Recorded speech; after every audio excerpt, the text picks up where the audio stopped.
Good evening, and welcome to the latest happenings inside our federal machine.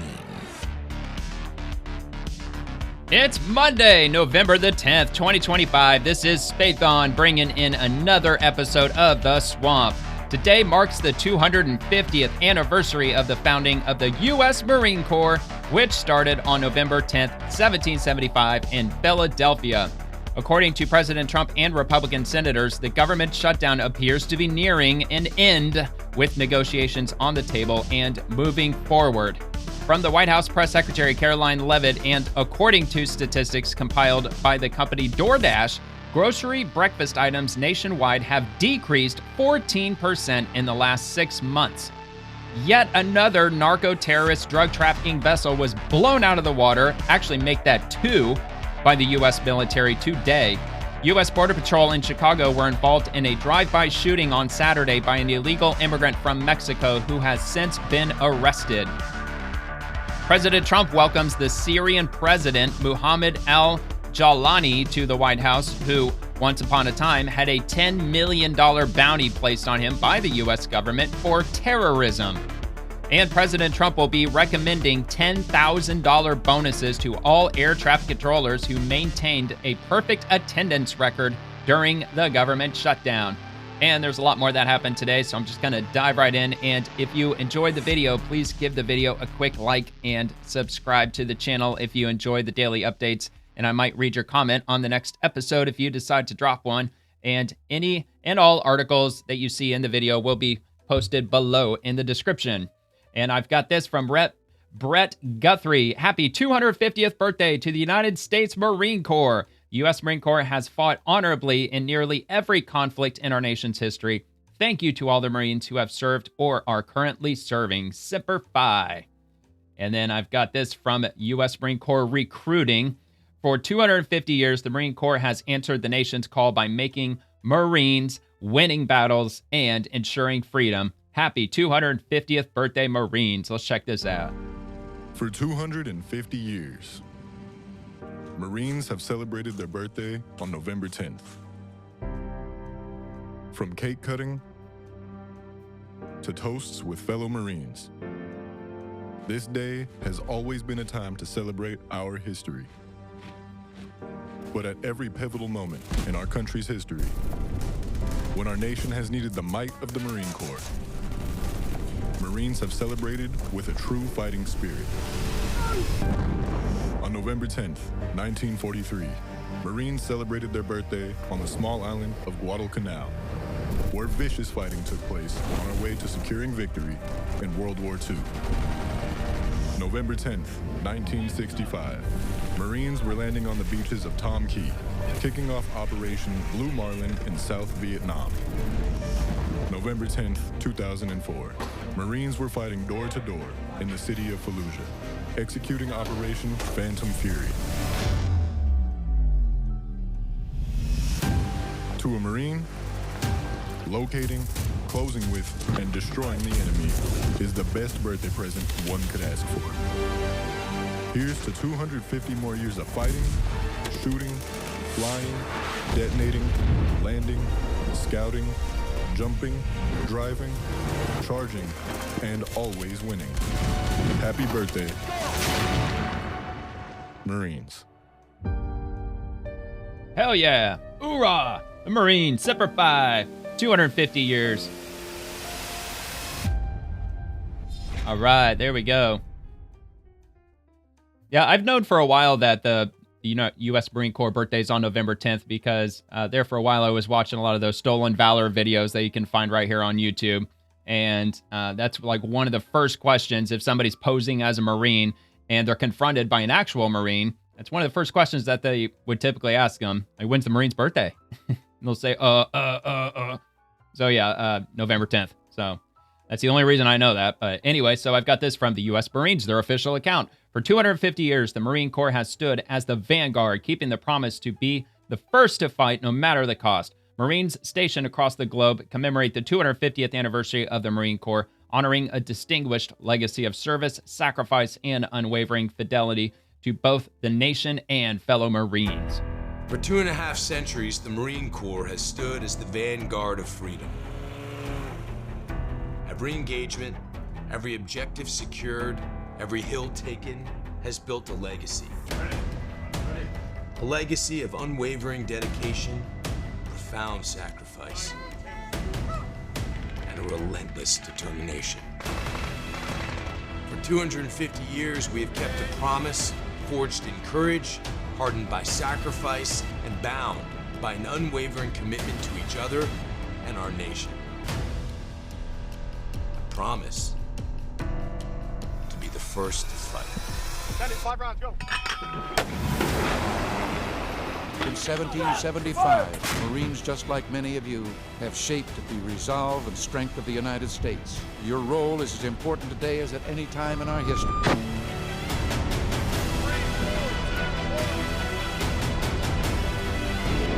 Throughout the years, the character of war has changed.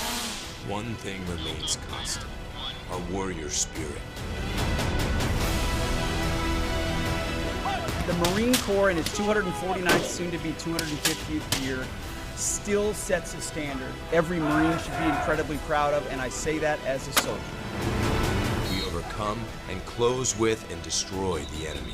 General Chuck Krulak said the Marine Corps does 2 things. It wins battles, it wins wars, and it makes Marines. Happy 250th birthday, Marines. Semper Fi. Hell yeah, man. Those are really well produced. Just like a movie trailer. Reminds me of the military commercials from back in the day, man. I want to watch Full Metal Jacket now. So anyway. Yeah, you remember those commercials during the Biden administration? The one with the female recruit with the 2 moms and all that nonsense. And then somebody compared our military commercials during the Biden administration with the military commercials that Russia and China were cranking out. And their commercials looked every bit like that one, where they were just like badass. You know, they got all the grit and the determination. And then they're showing our nonsense ones where it's like all woke and, you know, like equality and DEI and all that bullshit. All right, so anyway, I'll go ahead and move on to the next topic from Caroline Leavitt. President Trump defeated Joe Biden's inflation crisis just like he promised. We're already seeing the cost of breakfast items fall as a result. President Trump is laser focused on continuing to make America affordable again. So this is from DoorDash. DoorDash's Breakfast Basics Index. Three eggs, a glass of milk, a bagel, and an avocado. It captures the average price of a basket of grocery items, and the Everyday Essentials Index, which includes toothpaste, shampoo, toilet paper, laundry detergent, pain medicine, and diapers, captures household staples from a range of retailers. The Breakfast Basics Index has decreased 14% from March to September, driven largely by the decrease in the price of eggs. Over the course of 12 months ending in September 2025, the national index has dropped about 1.7%. And there's the graph. Yeah, the whole cost of eggs, remember at the very beginning of the year, it was like at some point, wasn't up like $12 for a dozen eggs, because they were blaming, I think it was like avian flu or bird flu or something like that. However, those companies, supposedly they're under investigation because the overall quantity of eggs during that entire period barely decreased. On average, the 3 main companies produce like 180 million eggs per month. But in the peak of that the avian flu nonsense, the overall quantity went from 180 million a month to like 165 million a month. So barely enough to justify a 4 or 5-fold increase on the cost of a dozen eggs. But supposedly they're under investigation for price gouging. So I don't know. I'm not sure what movement there is with that, but I remember reading about that a couple of months ago. So this is from DoorDash themselves, from their official account. Good morning, lower prices. From DoorDash's first ever State of Local Commerce report, our Breakfast Basics Index, tracking the cost of breakfast grocery goods, is down 14% since March. That's one sign of strength in local economies. Consumers are stretching their dollars further, and Main Street is proving resilient. Dive into more insights, and I'll link that from DoorDash-local-commerce.com. Then we'll head on to the next thing from Hakeem Jeffries, Timu Obama. Healthcare, housing, and grocery costs are way too high. Well, I mean, I think we might have already covered some of that. What happened to the Republican promise to lower prices on day one? You can't trust a word these extremists have to say. Well, yours truly, Biden. Prices are flat while others are declining, including housing. Even though it's slight, it still is in decline. I know housing, it could vary from market to market, but I think the national average, it's very ever so slightly has gone down since the beginning of the year. Another retarded post from Timu Obama. And this is from an individual named Chris, Buddy Dog 77. The Democrats raised everything. And this is interesting because the Democrats, obviously, it's their profile, their official profile. It's not a great check because Democrats, it's a party, but it's not an official government entity per se. But they did post this, which got taken down they took it down after 2 hours or something like that. I remember when this posted and it went crazy viral because the graph, it shows right about here where my arrow is vertically, that's when Biden took over, and then everything just skyrocketed immediately when Biden took over. So this is roughly January of 2021, and this is at the end of October of 2024, or actually the end of the year 2024 is the end of the graph. So yeah, quite clearly the Biden administration jacked up grocery prices, which is hilarious that Democrats were so stupid they didn't even notice what they were actually posting. They were posting their ineffectiveness, their complete ability to skyrocket everything for all of us. That just goes to show when Democrats are running everything gets worse for everybody. In no way, shape, or form does it get better for anybody at all. All right, so let's go back to the next post from the Secretary of War, Pete Hegseth. So we're going to move on to the law enforcement, the crime, all that good stuff. Next segment of the show. Yesterday, at the direction of President Trump, 2 lethal kinetic strikes were conducted on 2 vessels operated by designated terrorist organizations. These vessels were known by our intelligence to be associated with illicit narcotics smuggling, were carrying narcotics, and were transiting along a known narco-trafficking transit route in the Eastern Pacific. Both strikes were conducted in international waters, and 3 male narco-terrorists were aboard each vessel. All 6 were killed. No U.S. forces were harmed. Under President Trump, we are protecting the homeland and killing these cartel terrorists who wish to harm our country and its people. And of course, Secretary of War Pete Hegseth, the Pentagon, the military, they keep getting pushed back from the Democrats saying, well, you're not allowed to do that. You got to get congressional approval. Even though I think Barack Obama probably set that precedent already. I mean, look, if Trump wants to put boots on the ground in another country, maybe that's the line. Maybe that's what he has to do. He has to go to Congress to get approval for that. I'm no expert there, but I mean, perhaps that's the case. So, all right. So anyway, let's get to the video and play. There's probably no sound associated with it, as there never is. At least not with these types of videos. Oh, shit. Wow. Yeah, that full-on annihilation. That's interesting. That missile, it traveled parallel to the water. Usually they come down from straight above. At least they appear to. Yeah, that one definitely had drugs all over the boat. Still traveling, moving, and bombed. Bombed, sunk. I'm assuming they recovered the drugs out of the water, don't they? I mean, if there's any that actually survived. Any of them floating square groupers. All right, so there you have it. I'm going to take one last quick look at this one. Yeah, man, that was crazy. Way bigger explosion than the second one. All right, so that happened today. And this comes, or was it today? Yeah, 12 hours. So maybe it perhaps could have possibly happened yesterday, but that was posted today. And this is from U.S. Immigration and Customs Enforcement. You were ICE, then you retired. How about coming home for one more mission? ICE, Homeland Security Investigations, is hiring retirees for a temporary assignment of up to 1 year. See your ICE family again and defend the homeland during this critical time. Amidst the greatest immigration crisis our nation has ever faced, we need you now more than ever. HSI Criminal Investigator application. And if anybody out there listening, if you were once an ICE agent, and if you want to answer the call, that'll be linked below. Or you can just go straight to ICE.gov over on the X platform. They posted this yesterday at 4 o'clock p.m. And this is from Homeland Security. ICE arrests so-called non-criminal illegal alien who is actually a wanted killer and gang member, while the media will report Antonio Israel Lazo Quintanilla's only crime in the United States is driving without a license. This illegal alien is wanted in El Salvador for aggravated homicide, also extortion, possession of drugs, and a litany of other felonies. He is a confirmed member of the 18th Street Gang. Lazo Quintanilla may lack a violent rap sheet in the U.S., but this criminal illegal alien is clearly a public safety threat. The media's false claims that ICE is not arresting the worst of the worst could not be further from the truth. Yeah, so look at this individual, this joker. 666 all over his forehead, and it looks like a 1 and an 8. You know, like it says that he's a confirmed member of the 18th Street Gang. Yeah, where was that? Yeah, confirmed member of the 18th Street Gang. I wonder what gave them that idea. Maybe because he's got 18 tattooed all over his face. So yeah, so he's been arrested. He's heading back to El Salvador. Good riddance. The next one, Chief Michael W. Banks. Not sure these two thieves really needed 2,901 Victoria's Secret bras and 68 leggings. While they stopped a Ford Explorer on I-10, U.S. Border Patrol agents discovered a rolling warehouse filled with $164,165 worth of merchandise stolen from a train. One thief is an illegal alien from Mexico, and the other is a U.S. citizen.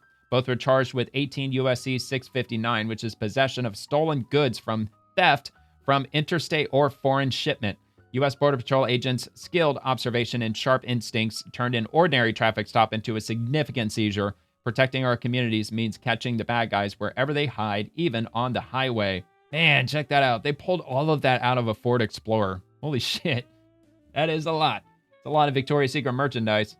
And we got this. All right, so they X'd his face out for some reason. I don't know, maybe they found out he was like maybe like an informant or something. I don't know. And then here's the other guy. I'm assuming he's probably the illegal that they now have in custody after stealing a shitload of Victoria's Secret bras, almost 3,000. Good grief. And from Homeland Security, a criminal illegal alien from Mexico has been arrested in relation to Saturday's shooting targeting Border Patrol agents in Chicago.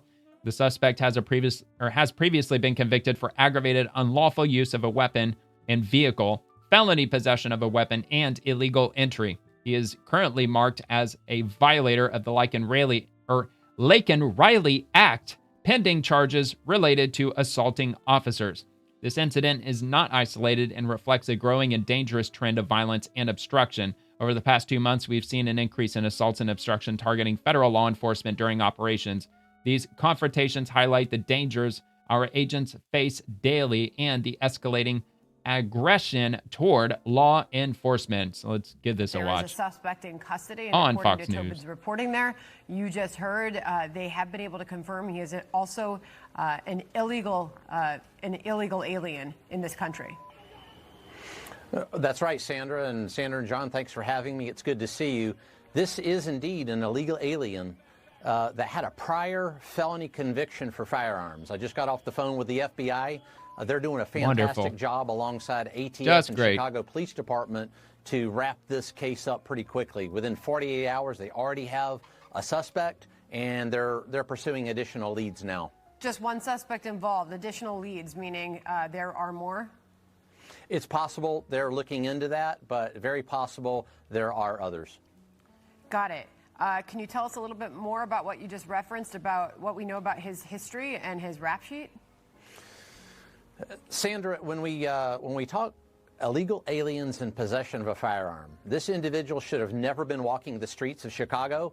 This is what you get with a J.B. Pritzker or a Mayor Johnson and that crazy... Or what you get from a sanctuary city in general or sanctuary state. That's what they do. If an illegal alien gets arrested and thrown in jail, ICE will find out about it because they're the feds. I mean, they're privy to that information once it's logged into their database.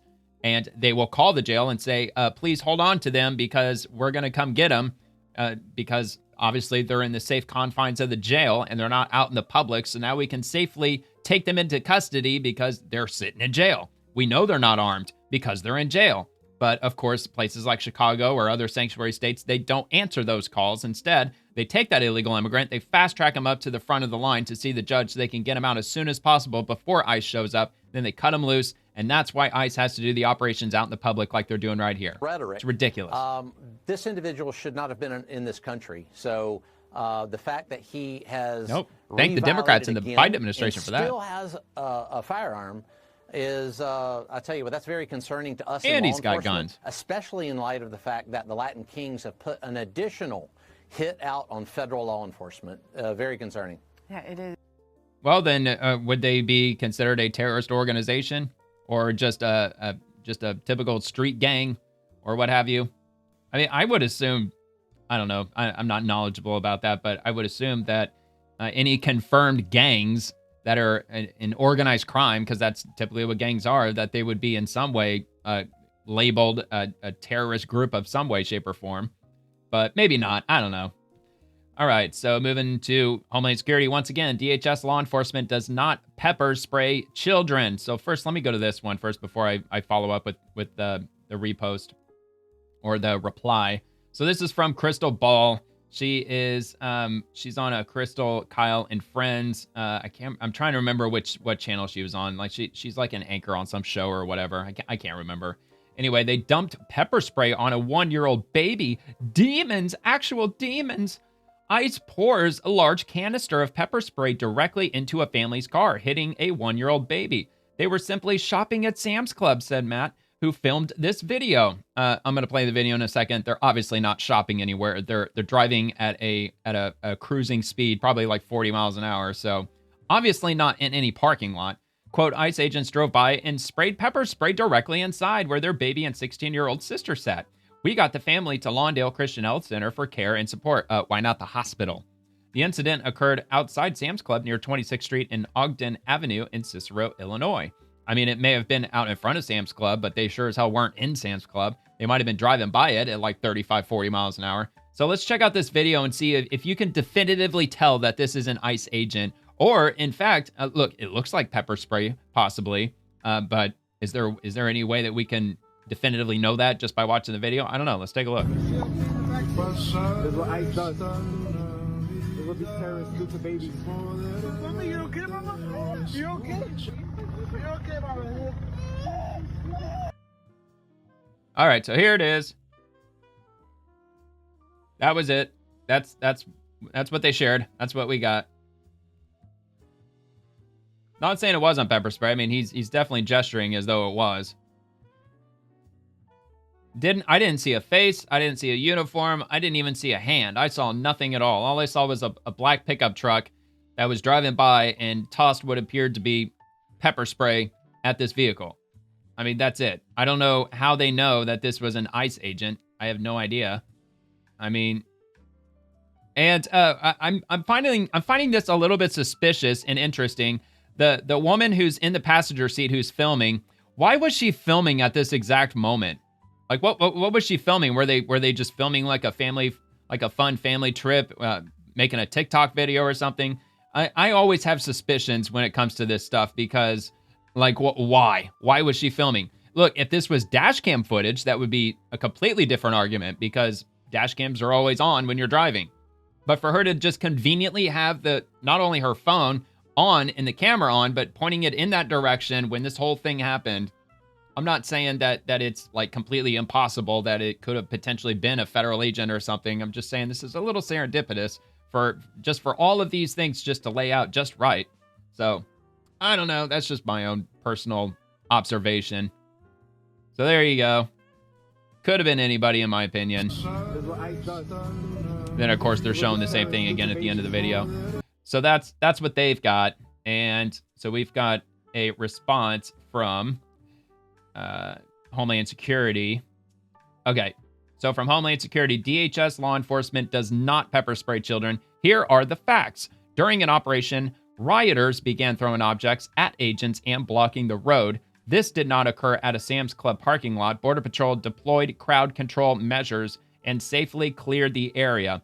When rioters impede law enforcement operations, they are putting officers themselves and others in danger. So to be fair, I only have more questions because they weren't the people that were in the vehicle that had what appeared to be pepper spray thrown into the window or sprayed at them or whatever.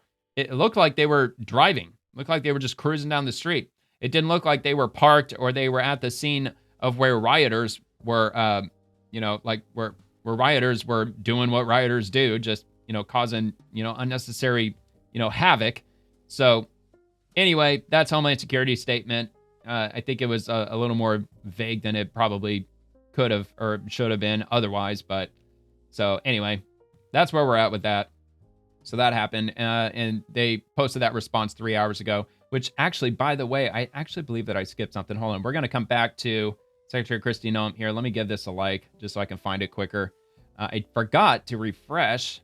And so I've got this from Speaker Mike Johnson. He just posted this 36 minutes ago. After 40 days, we're finally seeing progress to ending the Democrat shutdown, which, by the way, this is the shutdown clock. 40 days, 20 hours, 6 minutes, and 34 seconds. That's the exact official clock. Well, it's not the official clock. It's my clock, but that is the exact time that the shutdown has been going on.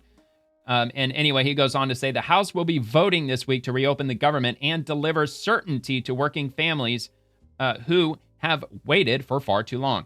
This is the common sense outcome we've been insisting upon from the start. But what are the Republicans going to concede? Because you know it's going to be something. I have a feeling what they're going to do, they're going to kick the Affordable Care Act can down the road for another year, because that's what Chuck Schumer was insisting on them doing. We'll only extend it for another year. So in other words, countless billions of taxpayer dollars are going to be dumped into Obamacare for even another year. And I'm going to get to a couple of graphs with regard to the comparison of how much Obamacare has gone up since 2013 compared to private, company-backed health insurance. And I'll have them side by side. That's coming up here in just a little bit. But anyway, so let's play this video. It's only 30 seconds, so it just came out. See what they have to say about this. Oh no, where's the sound? Oh, Mike Johnson, you let me down, dude. That's not on my end, man. I got sound. Dude. All right, hold on. Maybe if I refresh. Let me try that. Let me try refreshing. I mean, dude, my sound's been working perfectly fine this whole video so far, so there's no reason that this wouldn't work. Yeah, for whatever reason, they didn't include sound with this video. All right, well, that sucks. All right, well, I guess I'll try. You know what? Here, let me just try to see if I can find the same clip, maybe over on YouTube. Okay, so I don't have this exact interview. I looked for it, came up empty-handed at the moment. But I did come up with this. This was from 44 minutes ago on ABC News 4, and it's about 3 minutes long. So let's take a listen to this. This morning to finish their job, and we're certainly praying that they do.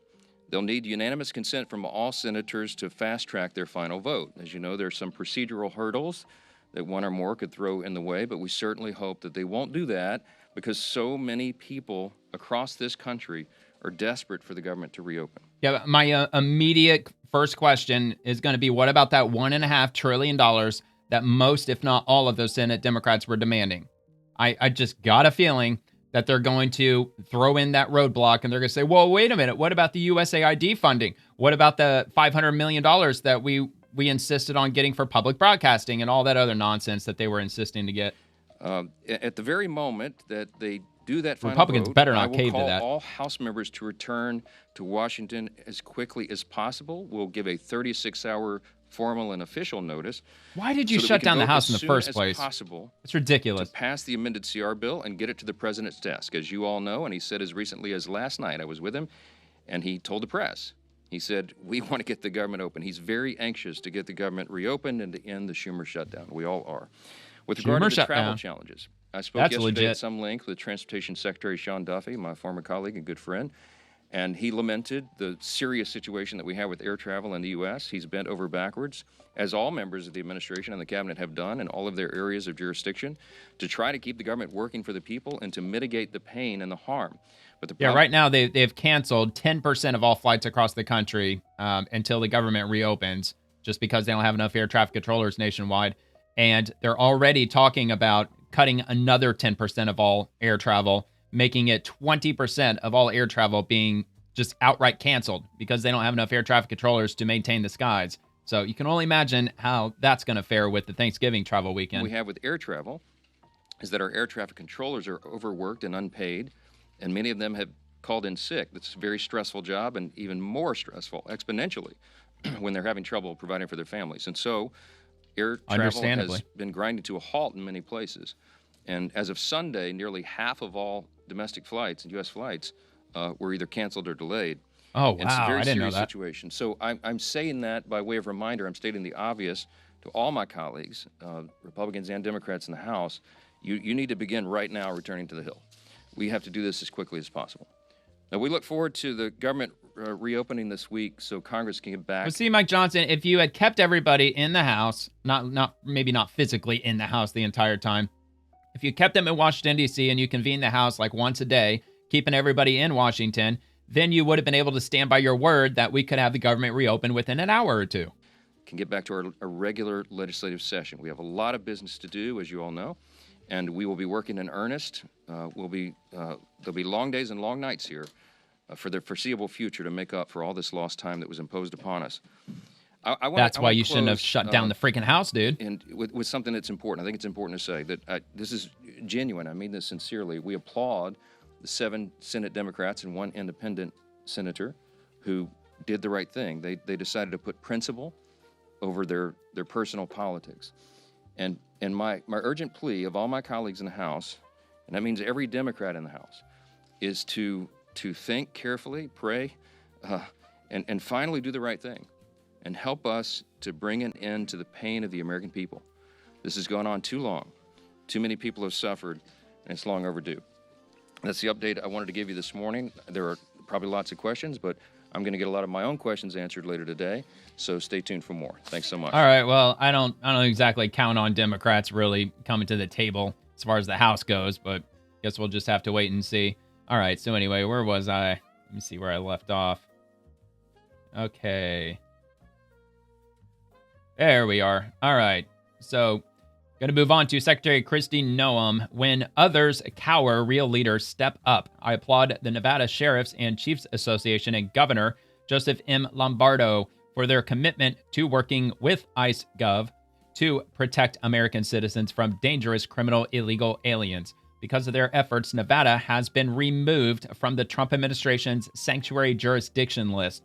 I encourage every leader across our nation to follow their example so that all Americans can live in peace and safety.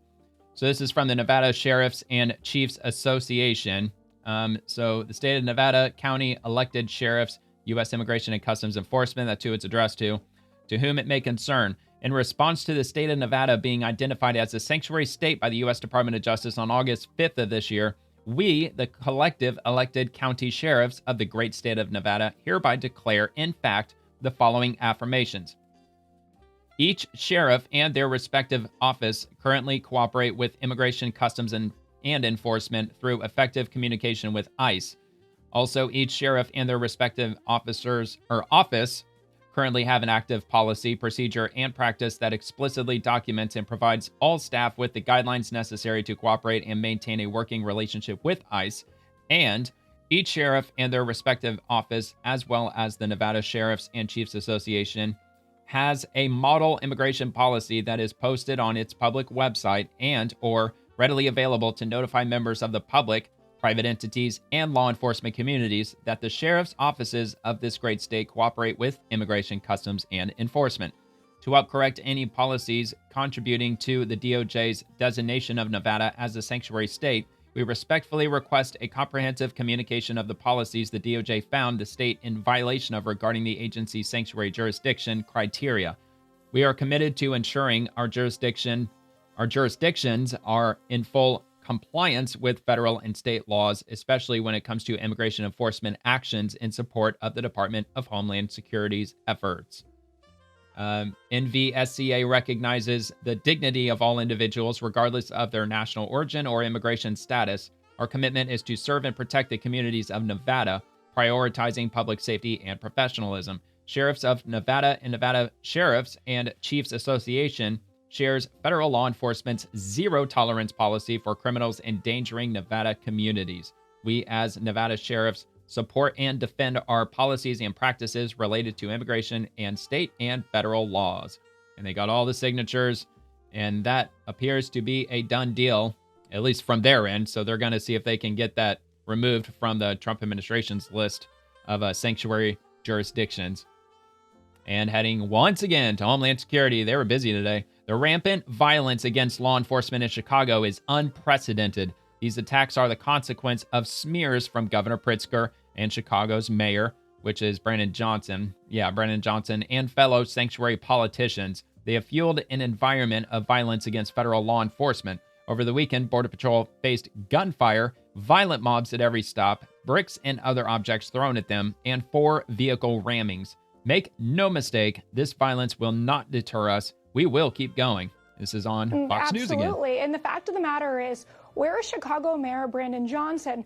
Where is J.B. Pritzker, the governor of that state? He's hanging out with his 7% approval rating. Organizations who are going after our law enforcement, who are shooting at them potentially, who are putting bounties on their head, and then you're hearing the likes of Gavin Newsom and AOC, who not only vilify our law enforcement officers, but they also have been encouraging the resisting of arrest, even holding webinars and giving out pamphlets and other guidelines on how illegal aliens can avoid arrest. We've seen an unprecedented numbers of vehicle rammings, these vehicles being used as weapons. Dude, if a governor looked like a criminal, not only by illegal aliens, but also by agitators as well. We've talked a number of times on this program, a 1,000% increase in assaults against them. Americans should not become numb to that statistic. That is stunning. These are men and women who are simply waking up in the morning every single day to enforce the rule of law that's on the books in Congress. And it really is a shame that the Democrat Party has decided that violence against law enforcement is okay. We will continue to do our jobs each and every day and get these violent criminal illegal aliens out of Chicago's streets and out of sanctuary cities all over the country. All right. So you heard it from her. And they're just going to keep fighting the good fight, despite what these idiot politicians keep, spewing with their low IQ rhetoric. Wasn't it like, 3 out of the last 6 governors in Illinois have been arrested and imprisoned or found guilty of felonies or some shit? This is absolutely ridiculous. All right, Caroline Leavitt. Trump welcomes Syrian president to Washington in high-profile visit as the shutdown deal takes shape. And we're full of Fox News tonight, I guess. All right, Trump welcomes Syrian president to Washington in a high-profile visit. And we've got this. With a deal to end the record government shutdown taking shape, President Donald Trump is turning to foreign policy at the start of the week. On Monday, Trump will host Syrian President Ahmed al-Shara at the White House, the first official visit by a Syrian leader to Washington. Officials describe the meeting as a landmark attempt to bring Damascus back to the diplomatic fold after years on the international sidelines. And there he is, which is this is absolutely wild, dude. Hold on a minute. I got to show you this. Hold on. Just let's look at this shit. So here he is. Same guy. Here's the Syrian leader. What are we thinking? I didn't vote for anything. This weird. Stop this terrorist. Mohammed Al-Jawlani rewards for justice up to a $10 million award at one time. Now, I'm honestly not sure when this reward was dropped or when he was no longer deemed a terrorist, but yes, welcome a known jihadi, goat humping terrorist into the most sovereign office in the nation. Y'all are incredibly stupid. Yeah, this is actually absolutely ridiculous. I cannot believe this is happening. Jawlani is a butcher. What was the point of this? This doesn't even make sense. I don't get it. I mean, look, I know that Trump is trying to broker peace in the Middle East. He's trying to bring about world peace and everything. How are you going to do that, though, when somebody's running Syria who's a known terrorist to the point where the U.S. government put up to a $10 million bounty on him? It's absolutely ridiculous, man. It will be the third meeting between Trump and al-Shara this year as Syria's new leadership works to rebuild a shattered nation and restore ties with Arab states and the West following the end of Bashar al-Assad's 14-year civil war. In a move paving the way for talks, Washington eased key restrictions on Syria's leadership ahead of the meeting. On Friday, the United States lifted sanctions on al-Shara, mirroring a United Nations Security Council move a day prior ahead of his meeting with Trump. According to a notice on the U.S. Treasury Department's website, the specially designated global terrorist designations were removed from both Shara and Syria's Interior Minister, Anas Khattab. I mean, that doesn't really erase what he's done, though, man. That doesn't make it all right, just because you deleted it from the Treasury's website. Okay, so... just days ago, he still, apparently, according to this, he still had that $10 million bounty on him up until, just days ago? What the hell? The White House meeting also comes amidst the backdrop of a grinding government shutdown that has paralyzed federal agencies and left Washington mirrored in a political standoff over funding. Senate Republicans and Democrats have reached a deal to end the impasse on Sunday evening, but the government won't officially reopen until the House, which has been out of session for nearly 6 weeks, approves the agreement. The measure would then go to President Trump for his signature. Speaking to reporters at the White House on Sunday evening, Trump said a deal to end the government shutdown was within reach. Quote, "It looks like we're very close to the shutdown ending," he said. The shutdown, which began October 1st, which we get that. Okay, so that's that. And we'll go ahead and move on to the next thing, which is going into the shutdown itself from House Republicans. This is the House Republican press conference. It's not as long as other ones have been, which kind of surprises me, just given all the information that we've gotten with them inching closer to reopening the government. So according to this, it's 12 minutes. So let me see if I can find where it starts. So yeah, it's not even 12 minutes. Democrats. Okay, yeah, here we go. So this actually might, this actually might be part of that video that I played a few minutes Good morning, ago. everybody. I'm Mike Johnson. very... And by the way, I looked on the Senate Democrats profile. I also looked at the House Democrats profile. Neither of them had any press conference today. So maybe I'll take a quick look at that just to confirm it on the video, because I like to show both. I don't like to just stick to one side. I like to give the other side a fair shake, even though Democrats are absolute lunatics today. But still, you know, it's the swamp. It has to deal with, you know, both parties are in the swamp. So, all right. So anyway, actually didn't mean to do that. At least some in the American people, as shameful as that is. All right, here we go. I don't think it's coincidental. You know how I think, but it's after 40 days of wandering in the wilderness and making the American people suffer needlessly, some Senate Democrats finally have stepped forward to end the pain. It appears to us this morning that our long national nightmare is finally coming to an end, and we're grateful for that. At least some Democrats, yeah, for now, possibly, finally appear ready to do what Republicans and President Trump and millions of hardworking American people have been asking them to do for weeks. But as we said from the beginning, the people's government cannot be held hostage to further anyone's political agenda. That was never right. And shutting down the government never produces anything. It never has, if you study history. And so here we are. I want to remind everybody this morning of another critical point that you've heard me here repeat over and over the last several weeks. It's something that I and Leader John Thune and President Trump and every Republican leader have all said repeatedly from the beginning. We have always been open to finding solutions to reduce the oppressive costs of health care under the Unaffordable Care Act. We just made clear they just can't that let Obamacare go. Should not ever do that.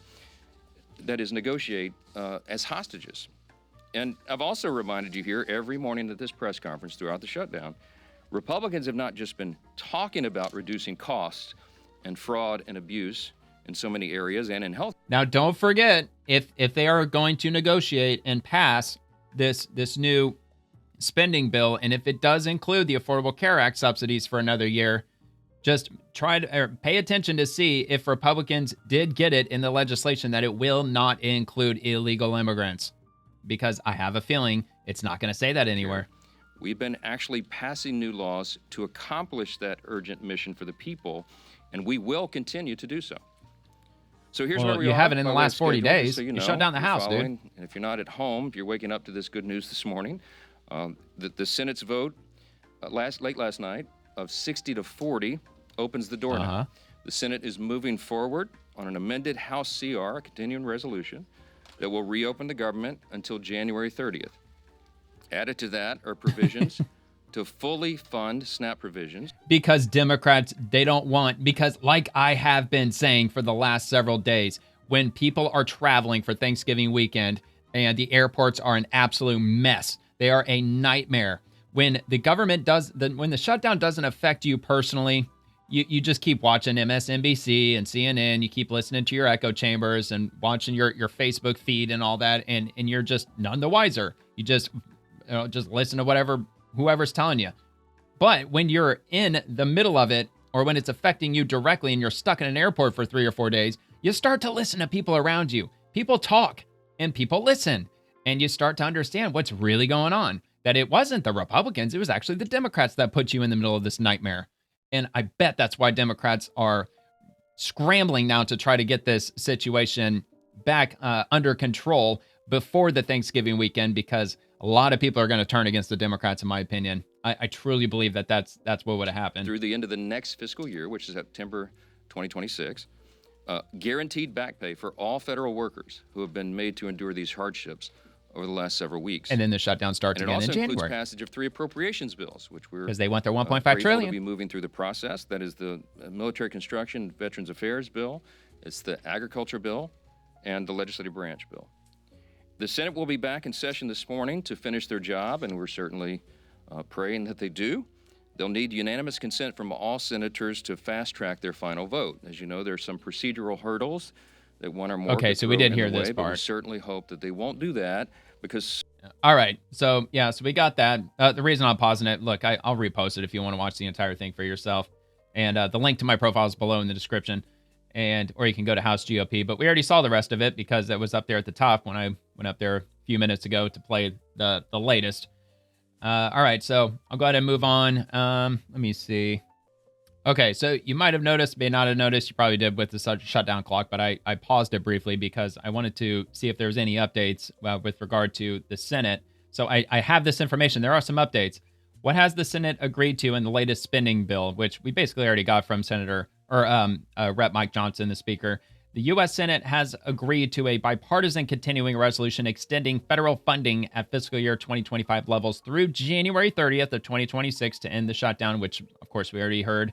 Full year appropriations for agriculture, FDA, and related programs, and also back pay for furloughed federal employees. So this is where it gets interesting. Have they released details on the Affordable Care Act subsidies? No. The Senate's latest spending bill extending funding through January 30th of 2026 does not include or release details on extending ACA subsidies, which are set to expire in December of 2025. Democrats pushed for it, but it's deferred for future negotiations. Does that mean ACA subsidies are not in this new spending bill funded until January 30th? Yes, the spending bill extending funding through January 30th does not include ACA subsidies, which expire December 31st. A separate vote on the extension is slated for December. So it sounds to me like Democrats may have not gotten a single thing out of this. It sounds like they might have actually caved. Now, of course, this is all preliminary. I don't think we've gotten the official, the rollout of the bill. I don't think we know like all the nitty-gritty details just yet because they're still, working on getting it passed. Plus, as Mike Johnson said, it has to get approved in the House before it can go to Trump. I'm assuming by the time it gets to the House, we'll know all the details of it. So I'm definitely going to be talking about that tomorrow because 100% for sure we're going to have all the details by then. At least I would assume so. But that is very interesting. That this is the one big reason why Democrats shut down the government, because Obamacare is getting completely out of control and they wanted to keep subsidizing it to make it appear to be cheaper than it actually is. Because when the subsidies expire, that's when everybody gets they suddenly realize how much their healthcare actually costs, not how much that it artificially costs because the taxpayers are subsidizing their healthcare. So this is really interesting. Sounds like people's insurance premiums, because look, it's open enrollment right now. So once people enroll into Obamacare for next year, even if they get the subsidies passed and everything, would that even go into effect for anybody for next year? Because once the open enrollment closes, it's probably a done deal, I would imagine. I don't know. I'm sure we'll figure that out, and I'm sure I'll have more information on that tomorrow. So anyway, in the meantime, I'll just move on to the GOP. This is from Donald J. Trump's True Social account. All air traffic controllers must get back to work now. Anyone who doesn't will be substantially docked. For those air traffic controllers who were great patriots and didn't take any time off for the Senate or the Democrat shutdown hoax, I will be recommending a bonus of $10,000 per person for distinguished service to our country. For those that did nothing but complain and took time off, even though everyone knew they would be paid in full shortly into the future, I am not happy with you. You didn't step up to help the United States against the fake Democrat attack that was only meant to hurt our country. You will have a negative mark, at least in my mind, against your record. If you want to leave service in the near future, please do not hesitate to do so with no payment or severance of any kind. Wow. You will be quickly replaced by true patriots who will do a better job on the brand new state-of-the-art equipment, the best in the world. Which, by the way, the Department of Transportation, they secured somewhere around like $15 or $20 billion worth of new equipment that they're going to be installing in the air traffic control towers around the country. Well, we are in the process of ordering. The last administration wasted billions of dollars trying to fix antiquated junk. They had no idea what they were doing, which I've got a video on that from Trump in a little bit. Again, to our great American patriots, God bless you. I won't be able to send your money fast enough. To all others, report to work immediately. God bless America. President Donald J. Trump. I could see either side of that. People who haven't been getting paid for the last few weeks, last several weeks. I mean, they're having to take like either side gigs or they got to try to find work elsewhere. I mean, it's not like that they like went looking for work and then found a job, went through the hiring process, like with all that, because we all know, like for most jobs, like once you get secured in a new position, it takes like 3 weeks just for you to get your first paycheck anyway. And that doesn't even include the vetting process, the interview process, and getting all that stuff all squared away. So, I mean, yeah, I totally see what he's saying with that, because he's right. They're going to get back pay. I mean, it sucks that they're not getting paid in the time being. Although I cannot imagine any bank or any lender or any mortgage company not working with someone who is an who is their primary position is as an air traffic controller. I just don't imagine. I can't imagine that nobody's working with them, including the utility companies, like their internet service, their water, their power. If they just called everybody that they pay bills to, and they let them know that, hey, I'm an air traffic controller. I'm sure you've heard in the news that we're not getting paid right now because the government shut down. I'm sure everybody would have worked with them. Absolutely. I mean, I'd have a really hard time believing that there's a company out there that's like, well, I don't care if you're an air traffic controller or not. You owe us money on such and such day. But anyway, so I could totally see President Trump's frustration with those who were not reporting, because it's causing major problems in the airline industry. It's causing major problems for everyday travelers. All right. Anyway, so rapid response 47. It looks like we're getting close to the shutdown ending. You'll know very soon. And this was from last night from President Trump. Just a short clip. Looks like we're getting very close to the shutdown. We'll never agree to give any substantial money or any money to really prisoners, illegals that come into our country. And I think the Democrats understand that. And it looks like we're getting close to the shutdown ending. You'll know very soon. Thank you. All right. Well, you heard it from the president. We're going to know very soon. We already heard from Mike Johnson as recent as just within hours ago. So Senator Susan Collins, tonight the Senate took an important step toward reopening the government. This continuing resolution will reopen government immediately, extend funding through January 30th, and provide back pay to all federal workers. This measure also includes 3 full-year fiscal year 2026 appropriations bills, including agriculture, rural development, and FDA, military construction, and Veterans Affairs and legislative branch. This 3-bill package, which originally passed the Senate on August 1st with overwhelming bipartisan support, will support the veterans, troops, farmers, and rural communities. This package will also provide full-year funding for SNAP and WIC. We must not delay any longer. Let's take a look. This package will provide full-year funding for the Supplemental Nutrition Assistance Program, known as SNAP, and the Special Supplemental Nutrition Program for women, infants, and children, known as WIC. One of the most unfortunate and shameful consequences of the shutdown has been that these vital nutrition programs were in jeopardy for our most vulnerable families, including 170,000 Mainers who rely on the SNAP program. Other programs will be funded through January 30th, while the Senate and House continue our work on the remainder of the year-long appropriations bills.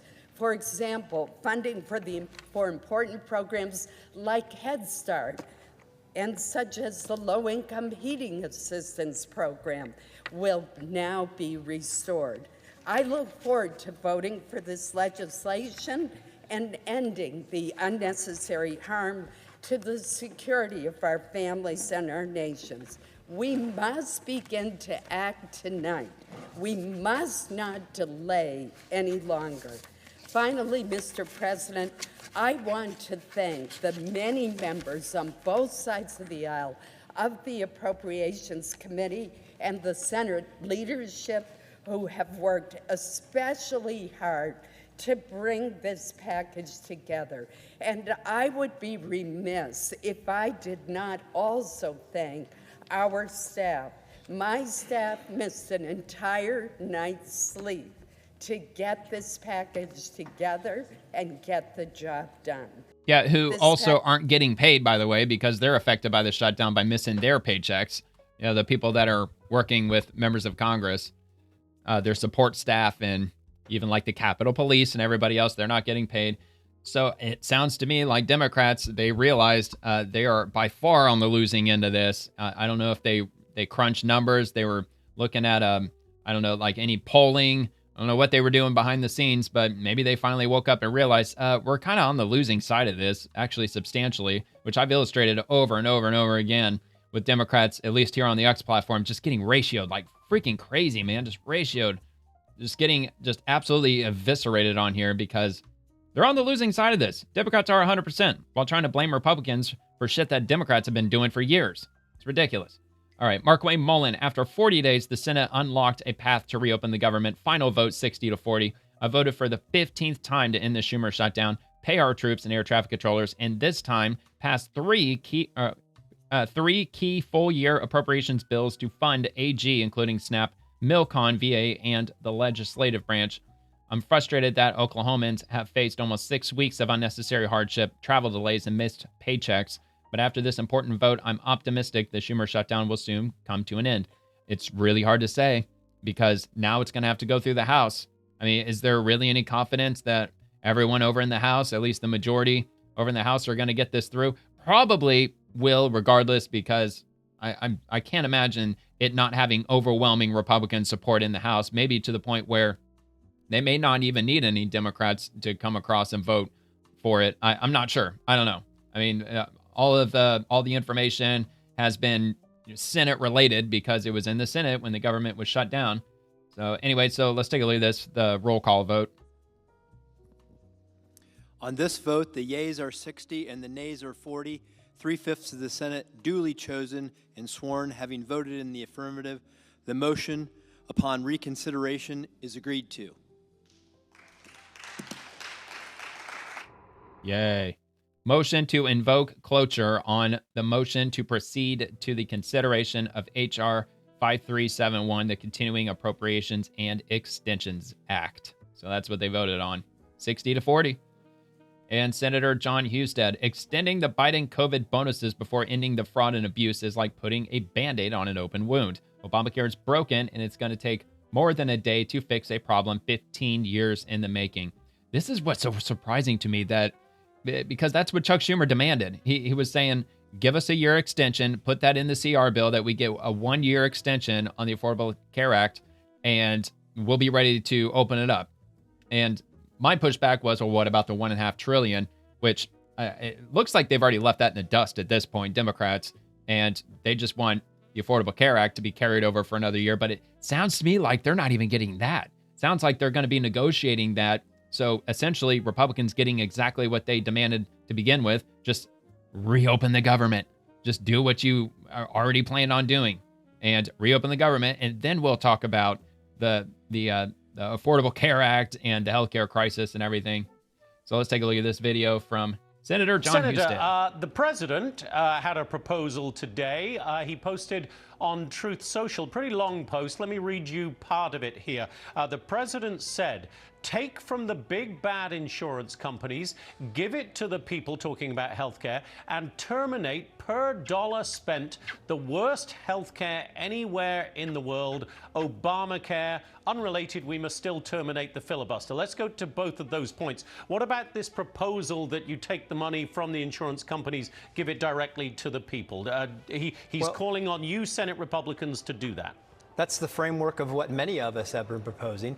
You know, we need to first eliminate the fraud, get all of the people who are on the program fraudulently that shouldn't be there. That'll save a lot of money. Then target the subsidies towards people who are needy, who will help subsidize their insurance premiums, but fix the overall problem. Obamacare is broken. The Democrats admitted that on the floor the other day. We need to fix it, but you can't do that in the midst of a government shutdown fight. You have to get the government open and get everybody at the table in a bipartisan process, because you can't fix this in a day. They created this problem over 15 years. It's going to take us more than 24 hours to fix the broken Obamacare system. I got my kitty up here. Is her purring picking up? Oh, yeah. She's up here on my desk. All right, so anyway, moving on. At least trying to. All right, let's get out of this. Okay, so Senator Mike Crapo. Extending the Biden COVID bonuses will not solve the impending health care premium increases that are coming. They were never intended to. We need to open the government and continue real negotiations to solve this problem. And like, I know there's been a lot of movement between this post and what's going on right now.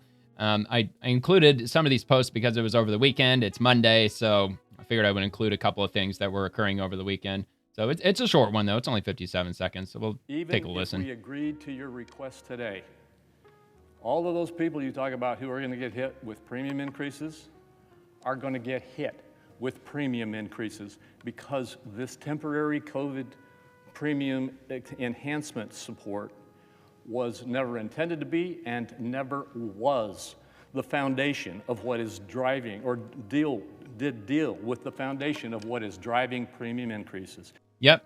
And like it or not, Democrats, this can't be permanent. These subsidies cannot be permanent. Even with the subsidies in place over the last 3 years, premiums are still rising. They're still going up. They've been going up year after year for like the last 15 years. They just keep going up. Even with the subsidies in place, they still are. And when you remove the subsidies, which were always intended to be temporary, especially the latest round of subsidies, which were put in 2022, strictly only because of COVID, and now that COVID's over, the subsidies have to expire. Well, if they just keep kicking the can down the road and they keep those subsidies in place, regardless, everybody's premiums are going to keep going up. The subsidies are not going to stop that, and he is absolutely correct. You got to get to the root of the problem to stop the increase. Everybody in America is going to get hit with a massive premium increase, and it's not going to be changed if we give an extension for that 4% that goes to this enhancement. I'm just asking my colleagues on the other side to quit trying to blame Republicans for the premium increases that are coming and say, let's get the government open and let's get together working to solve our healthcare crisis. Absolutely. It's ridiculous they're even blaming Republicans anyway. For fuck's sakes, it's got Obamacare in the name. The Affordable Care Act. This has been 100% on Democrats since day one. Not a single Republican voted for Obamacare. Not a single Republican even voted for the subsidies. How do you like that?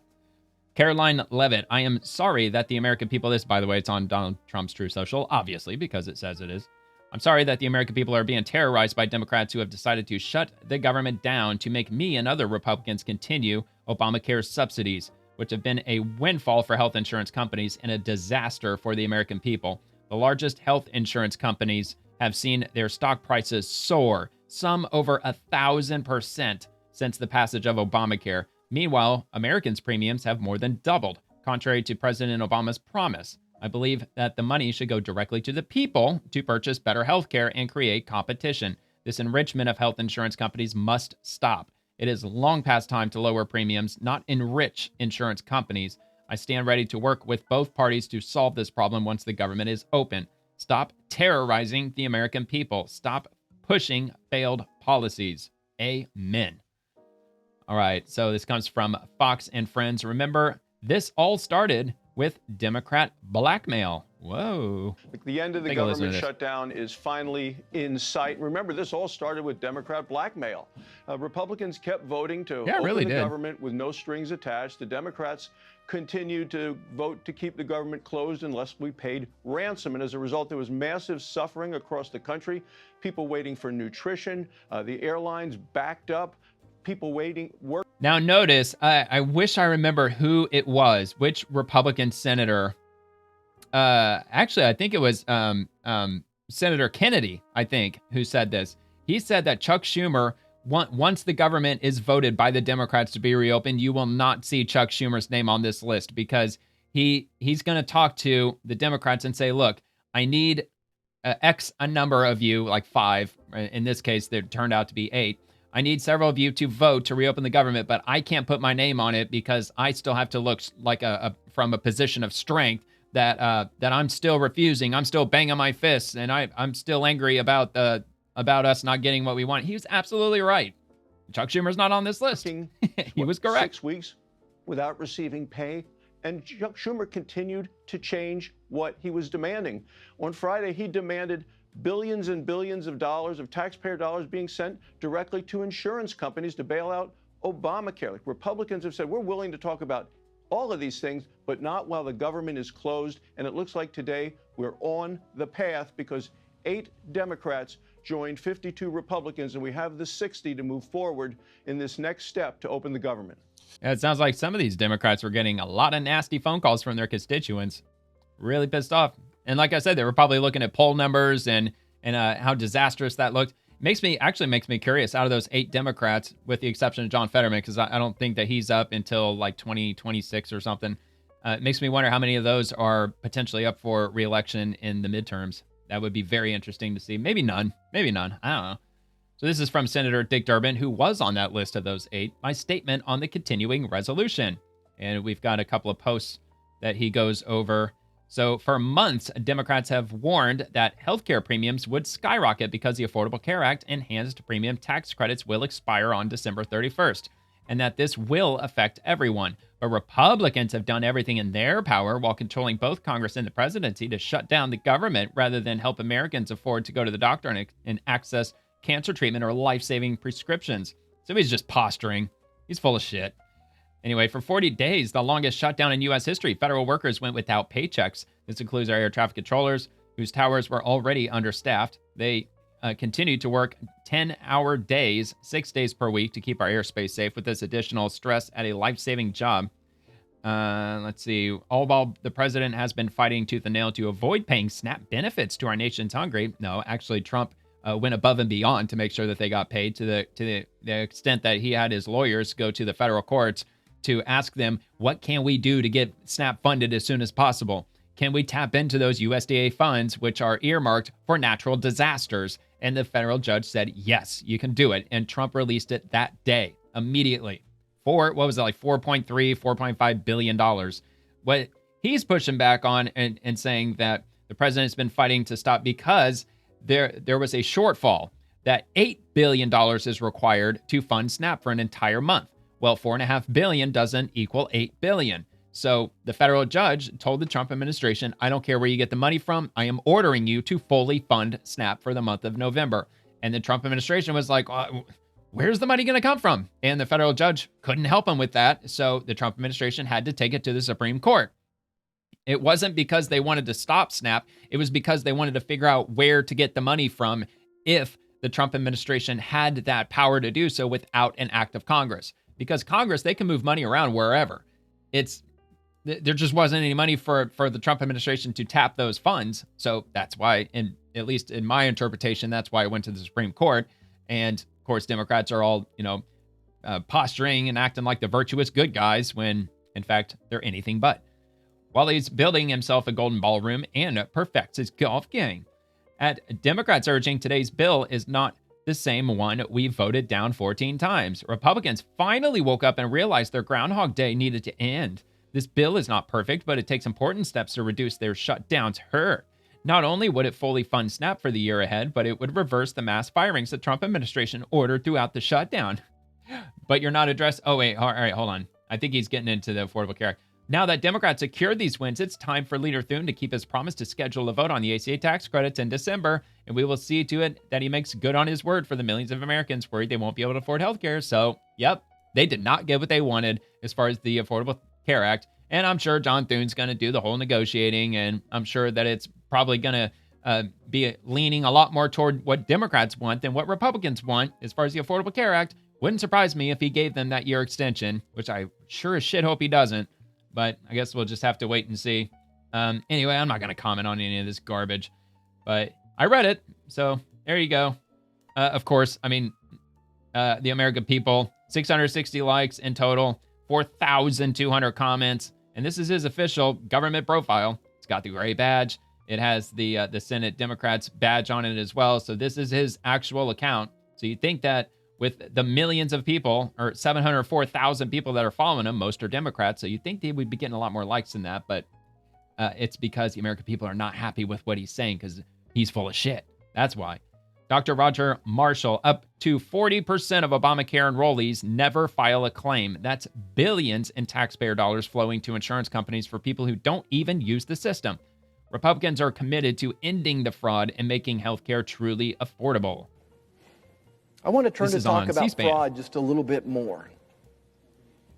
Get this, 35 to 40% of Obamacare recipients that are enrolled in Obamacare never file a claim.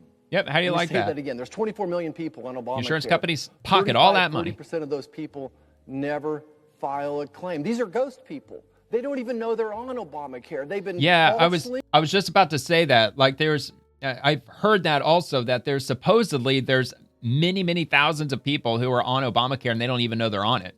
That they were fraudulently enrolled in it and they're not even aware that they're enrolled in it. So I certainly hope they're investigating that. Now, some people would say, "Oh, but there's always some people that don't file a claim." It's usually more like 10%. More like 10% of people in a pool of insurance products are not filing the claim. In this case, it's 35 to 40%. And overall, I think we could say that this group of people in Obamacare is a high-risk group.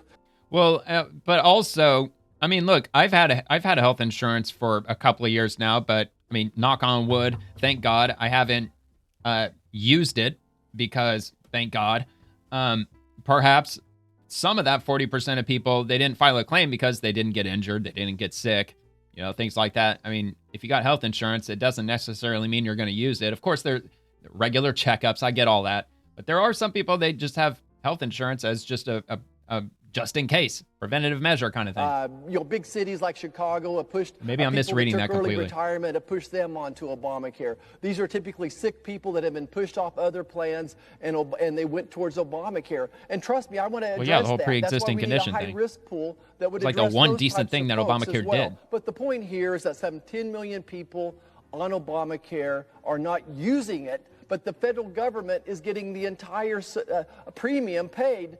We got to pay for it. The entire premium paid by the federal government. So 10 million people, a premium every month. It's like a slot machine going to big insurance companies. Yeah, hopefully that's going to be debated, negotiated. Hopefully we'll get to the bottom of that, because healthcare's got to come down, man. This is absolutely insanity. House Democrats, Trump and Republicans enacted the largest cut to SNAP in history and now want to keep food off the table of hardworking Americans. For the millionth time, fraud, waste, abuse. This is the pro-hunger party. This is the Republican majority. From the Associated Press, breaking, the Trump administration has renewed its Supreme Court appeal to keep full SNAP payments frozen during the shutdown. I haven't read up on that, so not too knowledgeable as to what's going on with that, but I'll get into that. And it's from the AP News, so this could swing one way or the other. Anyway, President Trump's administration returned to the Supreme Court on Monday in a push to keep full payments in the SNAP federal food aid program frozen while the government is shut down, even as some families struggle to put food on the table. Probably because I don't know what the Trump administration's stance is. Maybe they don't want it to be declared an emergency because the shutdown is not an emergency. It's just Democrats throwing a temper tantrum. Anyway, this request is the latest in a flurry of legal activity over how the program that helps 42 million Americans buy groceries should proceed during the historic U.S. government shutdown. Lower courts have ruled that the government must keep full payments flowing, but the Trump administration is asking the Supreme Court to keep them frozen for now. And the reason for that, and I don't know if the AP is going to get into it, is because, like I just mentioned a minute ago, there's a shortfall. There's billions of dollars where where's the money? There's no money for it. They took the emergency funding from USDA, every penny of it, which was supposed to go for whatever disaster that could potentially happen, hurricane, an earthquake, God forbid, whatever happens, natural disasters happen, a tornado, who knows?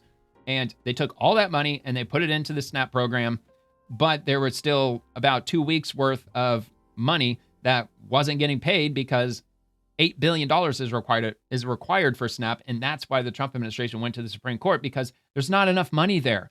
And the federal court ordered the Trump administration to pay $8 billion to SNAP, but there isn't $8 billion available.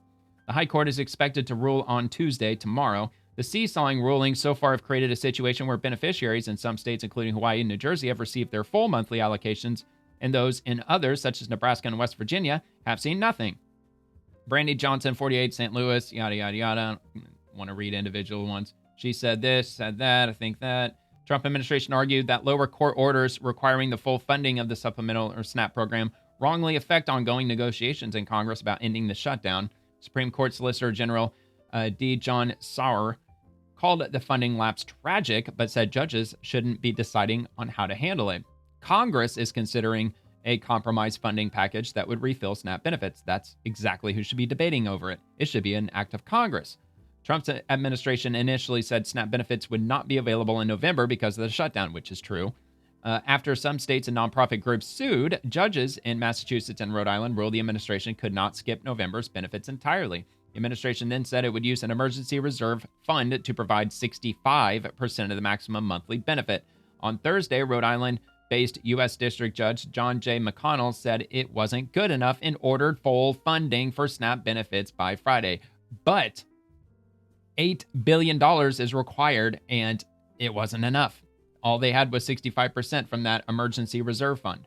Some states acted quickly to direct their EBT vendors to disperse full monthly benefits to SNAP recipients. Millions of people in at least a dozen states, all with Democratic governors, received the full amount to buy groceries before Justice Ketanji Brown Jackson put McConnell's order on hold Friday night, pending for further deliberation by an appeals court.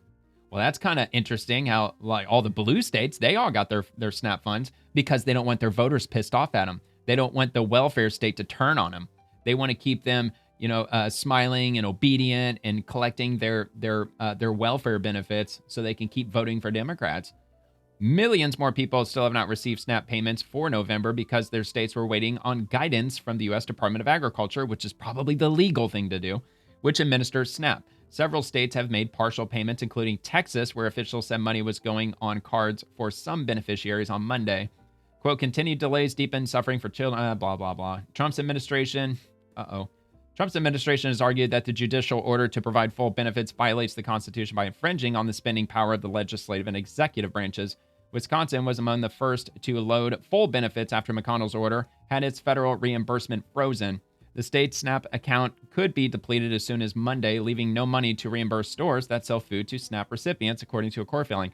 Well, but what AP is not mentioning is that states, they can take state funds and fully fund SNAP benefits because the federal government, they allocate $8 billion a month to all 50 states, and the states will disperse the funds accordingly from the state level. So if they suddenly don't get any SNAP benefits from the federal government, that doesn't mean that they're prohibited by law to give money to people who are on the SNAP program. They can use state level funds, wherever those funds might be.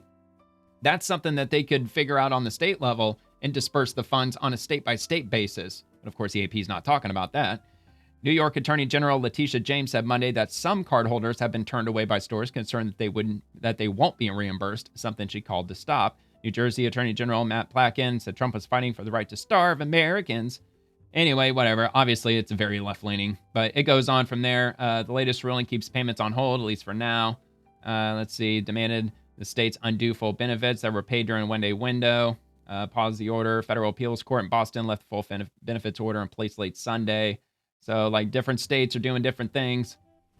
Let's see. Presiding over a case filed in Boston. Monday, paused USDA's request from Saturday. States immediately undo any steps taken to issue full SNAP benefits. All right, but anyway, that'll be a link below if you want to take a look at that in its entirety. And I guess we'll move on. Anyway, so I forgot I left a comment on the House Democrats website. They eliminated fraud, waste, and abuse within the system, therefore saving those billions of dollars that are no longer needed to dump into the system. And that's with regard to the largest cut to SNAP in history, because they did. They found a lot of fraudulent payments were going out, and they simply cut those funds out of the next year's spending, which eliminated billions of dollars worth of fraudulent disbursements to the SNAP program.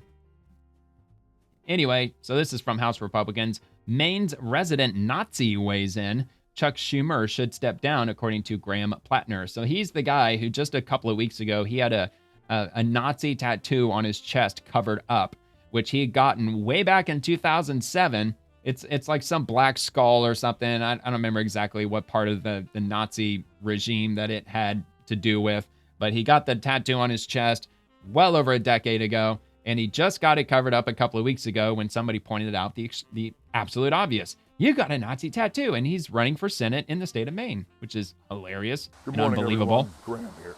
Well, it's not really good morning at all. It's gray, rainy, and dreary, but more importantly, it is a bleak morning for millions of American families. Because last night, some Senate Democrats caved. They caved and they voted with Republicans. And now, up to 20 million Americans are going to watch their health care premiums double, triple, and in some cases, it was going to happen anyway. Now we are on a path to watch 15 million Americans possibly lose access to health care insurance in the first place. This happened because Chuck Schumer failed in his job. All these this is just a political ad. This dude's running for Senate. That's all this thing's all about. He's just trying to curb the conversation away from his freaking Nazi tattoos, probably. Again, because they do not understand that when we fight, we win. When we hold the line for working families, for working people, we win. But they don't get this. They see all of this as a game. These are just numbers on a sheet of paper, not people's lives. But I can tell you, down here in Eastern Maine, a doubling of healthcare premiums destroys families. That's not an exaggeration. It's not hyperbole. That is real. And it is going... Well, Obamacare. Democrats, that is not an exaggeration. That's literally what this entire insurance program is. It is 100% owned and operated by the Democrats. To happen now. We need to elect leaders that want to That's fight. why you got to vote for me. We need to I'm the elect perfect leaders that addition to care the swamp. About people, that care about the actual outcomes of policies. If you cared, they would have undone Obamacare years ago. Call in today. Call your senators. Call your congresspeople. Call your senators and tell them that Chuck Schumer can no longer be leader. Call your congressmen and tell them that they cannot vote for this. Oh, yeah, because that's the perfect way to get Democrat backing. We need to fight back. Calling on their leader to be kicked out of office. Until we elect more Democrats that understand that fighting is what we need to do, we're going to find ourselves in this position over and over and over again. All right. So you heard it from him, Graham Plattner, with the tattoos and the pretending that he doesn't because he had it blacked out just a couple of weeks ago. Mark Wayne Mullen said it since day one. I'm open to discussing the broken, completely unaffordable Care Act only after we end the Schumer shutdown. Democrats have new talking points. They're saying that is very quiet. Republicans are to blame for the high health care costs. Are you kidding me? We're literally operating underneath Obamacare, affordable health care, which is completely unaffordable. Now think about this. President Obama went out and said, if you pass affordable health care, it would lower premiums by 25%. They lied. It's actually up 221%. Now they're saying that it's our fault because affordable health care has become unaffordable. And yet we should trust them that if we pass a premium tax welcome to the clown world. Costs taxpayers more dollars to subsidize insurance companies, that this time it'll fix it. Give me a break. Once an engine blows up, you got to rebuild it. We can't fix affordable health care. It doesn't work for the American people. We need to scrap it unless President Trump start negotiating to get health care to work for the American people. Yep, it's an absolute joke. The Affordable Care Act is going up 200%. Graham Plattner, what did he say? Like 200, 300, 400%. It's becoming totally unaffordable, which is a freaking riot because it's called the Affordable Care Act. Can't make this shit up. All right, so here's the graph. So Senator Ron Johnson, here are the charts I presented at my hearing last week titled Assessing the Damage Done by Obamacare. The first chart shows the state-by-state percent increase in premiums on Obamacare exchanges since its implementation, an average 169% increase, 4.3 times the rate of inflation. So here's the first one. So this is the image of the Obamacare, the Affordable Care Act, state-by-state percent premium increase from 2013 to 2026, and it's based on a 40-year-old enrolled in a silver benchmark plan. Because Obamacare, they've got the bronze level, the silver, the gold, the platinum. So they've got I think that's all four. I believe there's 4 levels to Obamacare. Obviously, the higher you get, the more expensive it is. The less your deductibles are, so on and so forth. So this is based on the silver plan. And the U.S. average percent increase is sitting at 169%. And down below, these are all the states. And obviously, it's going way up depending on what state you're living in. Looks like Vermont is by far the highest. And over on the left is the percent increases, 100%, 200, 300, 400. It's up here at the top. Absolutely insanity. And let me go back and finish off this post. And he says, by comparison, the average percent increase of employer-sponsored insurance is less than half of that at 74%, which is 1.9 times the rate of inflation. Still crazy, but not nearly as bad. And he finishes off with saying Obamacare is a disaster. So this is the employer-sponsored single coverage plan. State by state, percent premium increase, same time frame, 2013 to 2026. And it still has the same levels, 100%, 200, 300, 400, barely moving between the states, all about roughly about the same, really. Florida being at the top, but not significantly higher than all the others, really. And the U.S. average percent increase is sitting at 74%. And data comes from Kaiser Family Foundation and Mercer. Not 100% if that's a reliable source. I mean, at least he put the source in this thing. Unlike Democrats, every time they show any kind of graphics or charts or data statistics, they never have any sources to speak of. Not ever. They almost never do. All right, so there it is. That's the Obamacare disaster for you. And we'll move on to the next thing. From House Democrats, over 37,000 people will lose health care coverage in Steve Scalise's district because of House GOP cuts to Medicaid and their refusal to extend ACA tax credits. Again, for the millionth time, fraud, waste, abuse. And I don't know. So the first image is Obamacare increase. So I'm basically just copied and pasted this for House Democrats. First image, Obamacare rate 2013, 2026. The second is employer-sponsored insurance, same time frame. Obamacare is a failure, and dumping more money into the ACA is beyond retarded. 0% of Republicans voted for this. Democrats own this 100%. All right. Not that this got a whole lot of views. It only got like 6,500 views, which is kind of incredible, being that this is the House Democrats' official profile. And I'm sure they've got 1.2 million people that are following that account. All right, so moving to Chuck Schumer. The courts have reaffirmed that Trump cannot withhold the benefits Americans need for food for their families. He cannot take 42 million hungry people as hostages. And yet he has appealed to the Supreme Court again to get out of paying full SNAP benefits to hungry Americans. Because the money, dude, where's the money coming from? The money can only come from one place. From you.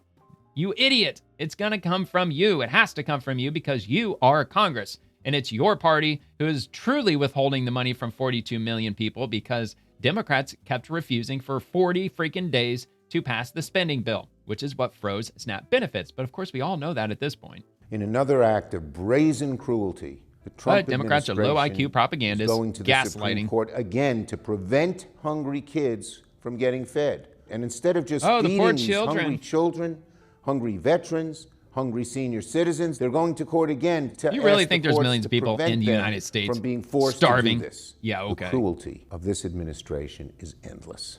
I mean, isn't the United States the only country on earth where the average person in poverty weighs more than a rich person? I'm not sure like what the number is that they would consider rich. Like if you earn like $250,000 a year, or if you earn $1 million a year, or whatever it is.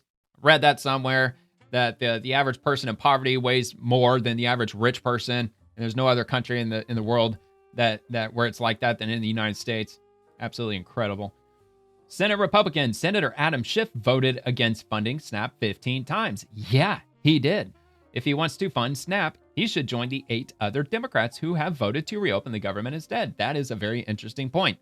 A shifty Adam Schiff is not one of those 8 Democrats. He voted against funding SNAP yet again for 15 times. So this is from Adam Schiff from 10 hours ago. The president is begging the courts to let him cause hunger. Who does that? Well, you do that, Adam Schiff. You did that 15 fucking times. Who does that? Who works so hard? Who goes all the way through the court system to cut food from people who need it right now? But that's where they're coming from. The cruelty is part of the policy. What a dumb fuck.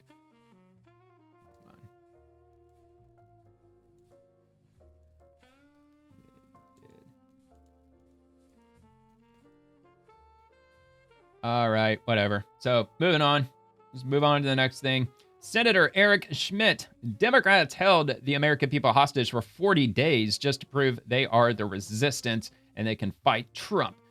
Their time is up. No more political games. No more hostage taking. Time to get back to work. I'm not typically in Washington on a Sunday. I'm back in Missouri I go back and forth every week, and I was at Mass yesterday morning, and it did strike me. Well, geez, dude, the people I'm sure that ain't are really cheap. Suffering, right? The idea that you would go. He does that on taxpayer money. He flies back and forth every freaking week. Grandstand because they want to be, must be nice. As the resistance in fighting Donald Trump was a flawed strategy from the beginning. I'm glad a few of them have come around, but we got to get these people paid, get back to work. I don't think it's instantaneously going to solve the problem, air traffic control, but the sooner we get our job done here, the sooner I think they get paid. You got more people coming back to work, and people can travel again because the Thanksgiving holiday is not that far away.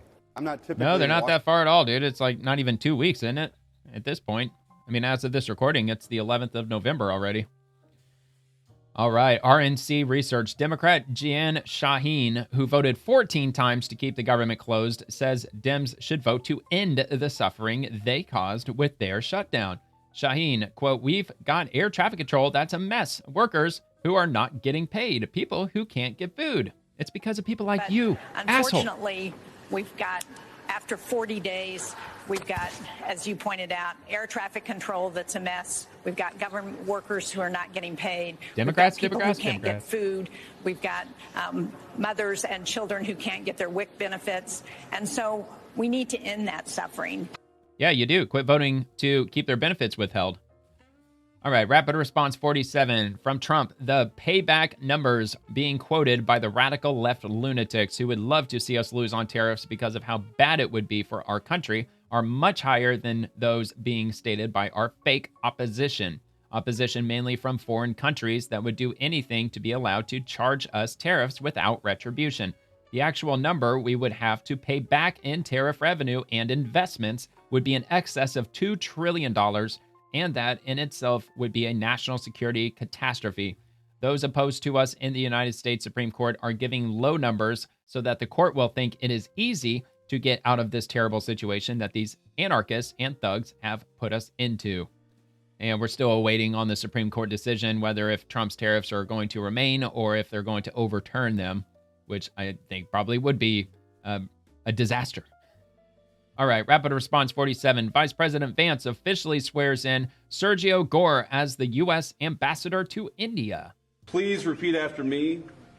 I, Sergio Gore. I, Sergio Gore. Do solemnly swear. Do solemnly swear. That I will support and defend the Constitution of the United States. That I will support and defend the Constitution of the United States.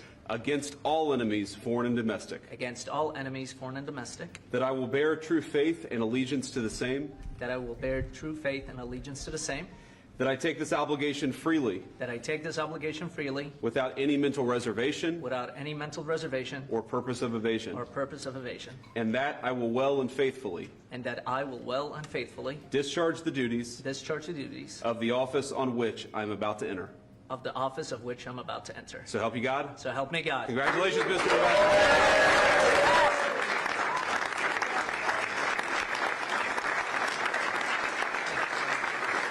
Please repeat. All right, well, there you go. The new ambassador to India.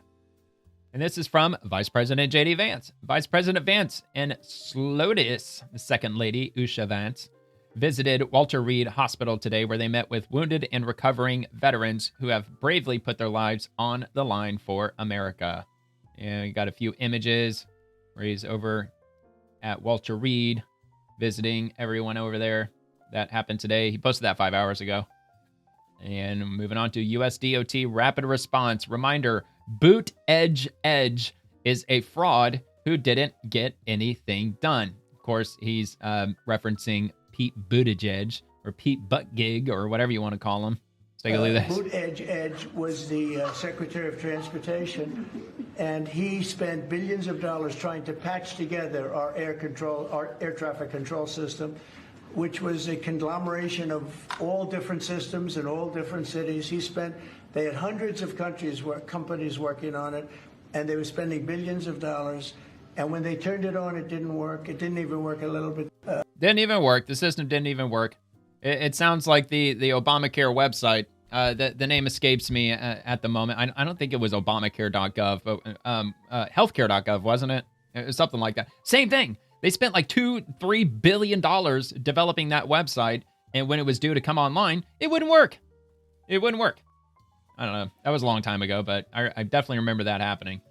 Caroline Leavitt, Anti-Communism Week 2025. Quote, this week, our nation observes Anti-Communism Week, a solemn remembrance of the devastation caused by one of history's most destructive ideologies. This is on the whitehouse.gov. It's a statement from, I believe it's from President Trump, isn't it? Yeah, from President Trump. So, by the President of the United States of America, a proclamation. This week, our nation observes Anti-Communism Week, a solemn remembrance of the devastation caused by one of history's most destructive ideologies. Across continents and generations, communism has wrought devastation upon nations and souls. More than 100 million lives have been taken by regimes that sought to erase faith, suppress freedom, and destroy prosperity earned through hard work, violating God-given rights and dignity of those they oppressed. As we honor their memory, we renew our national promise to stand firm against communism, to uphold the cause of liberty and human worth, and to affirm once more that no system of government can ever replace the will and conscience of a free people. For more than a century, communism has brought nothing but ruin. Wherever it spreads, it silences dissent, punishes beliefs, and demands that generations kneel before the power of the state instead of standing for freedom. Its story is written in blood and sorrow, a grim reminder that communism is nothing more than another word for servitude. In the 34 years since the end of the Cold War, the world has witnessed both the triumph of democracy and the persistence of tyranny in new forms. New voices now repeat old lies, cloaking them in the language of social justice and democratic socialism. Yet their message remains the same. Give up your freedom, place your trust in the power of the government. Well, I think in this case it would be place your trust into the Democrat Party, and trade the promise of prosperity for the empty comfort of control. America rejects this evil doctrine. We remain a nation founded on the eternal truth that liberty and opportunity are the birthrights of every person, and that no ideology, whether foreign or domestic, can extinguish them. As we mark Anti-Communism Week, we stand united in defense of the values that define us as a free people. We honor the victims of oppression by keeping their cause alive, and by ensuring that communism and every system that denies the rights to live or life, liberty, and the pursuit of happiness will find their place once and for all on the ash heap of history. Now, therefore, I, Donald J. Trump, President of the United States of America, by virtue of the authority vested in me by the Constitution and the laws of the United States, do hereby proclaim the week of November 2nd through November 8th, 2025 as Anti-Communism Week. In witness thereof, I have hereunto set my hand the 7th day of November in the year of our Lord 2025, and of the independence of the United States of America, the 250th. Donald J. Trump. There you go. There's the Anti-Communism Week proclamation. And then moving to Cornell University from Caroline Leavitt, who is the White House press secretary, by the way, to pay $60 million in a deal with the Trump administration to restore federal funding. So yet another university reaches that list, who have paid tens, or even in a couple of cases, over $100 million to settle civil rights violations, I think primarily against Jewish students over the last number of years under the Biden administration. Cornell University has agreed to pay $60 million to restore federal research funding and end investigations into the Ivy League school. Cornell President Michael Kotlikoff announced the agreement Friday. The New York-based university will pay $30 million directly to the U.S. government and another $30 million toward agriculture and farming research programs. The agreement upholds the university's academic freedom while restoring more than $250 million in research funding that the government withheld amid investigations into alleged civil rights violations, Kotlikoff said. Quote, the decades-long research partnership between Cornell and the federal government is critical to advancing the university's core mission and to our continuing contributions to the nation's health, welfare, and economic and military strength, end quote, he said. This agreement revives that partnership while affirming the university's commitment to the principles of academic freedom, independence, and institutional autonomy that, from our founding, have been integral to our excellence, end quote. Kotlikoff said the agreement recognizes Cornell's right to independently establish its own policies and procedures, choose whom to hire, and admit and determine what is taught without government monitoring or approval. And the campus DEI retreat. Yeah, it's all about the DEI. The 6-page agreement requires the university to comply with federal civil rights laws, including those involving anti-Semitism and racial discrimination. In addition, the university agreed to provide the Department of Justice's guidance for recipients of federal funding regarding unlawful discrimination as a training resource to faculty and staff, and will continue to conduct annual surveys to evaluate the campus climate for Cornell students. Quote, recipients of federal funding must fully adhere to federal civil rights laws and ensure that harmful DEI policies do not discriminate against students, end quote, said Attorney General Pamela Bondi. Quote, today's deal is a positive outcome that illustrates the value of universities working with this administration. We are grateful to Cornell for working toward this agreement, end quote. In April, the Trump administration froze more than $1 billion in federal funding for Cornell over potential civil rights violations. President Donald Trump suspended federal funding to every Ivy League school except the University of Pennsylvania and Dartmouth College amid investigations into anti-Israel protests that had taken place on their campuses since October of 2023. The administration said it was taking a more aggressive role in addressing campus anti-Semitism, accusing President Joe Biden of failing to hold universities accountable for violent protests. Quote, the months of stop work orders, grant terminations, and funding freezes have stalled cutting-edge research, upending lives and careers, and threatened the future of academic programs at Cornell, Kotlikov said. So good news all around, getting rid of DEI because it is very discriminatory and very illegal. HHS Rapid Response. Secretary Kennedy, for more than 2 decades, the American medical establishment turned its back on women. That ends today. Yeah, big news happening in health today. More than 2 decades, Health the and Human American Services. medical establishment turns its back on women. Millions of women were told to fear the very therapy that could have given them strength, peace, and dignity through one of life's most difficult transitions, menopause. That ends today.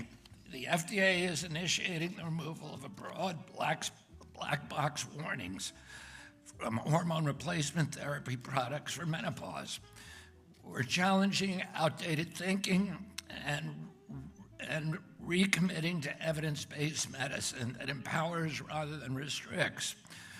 When prescribed responsibly and started early, hormone replacement therapy transforms the lives of women.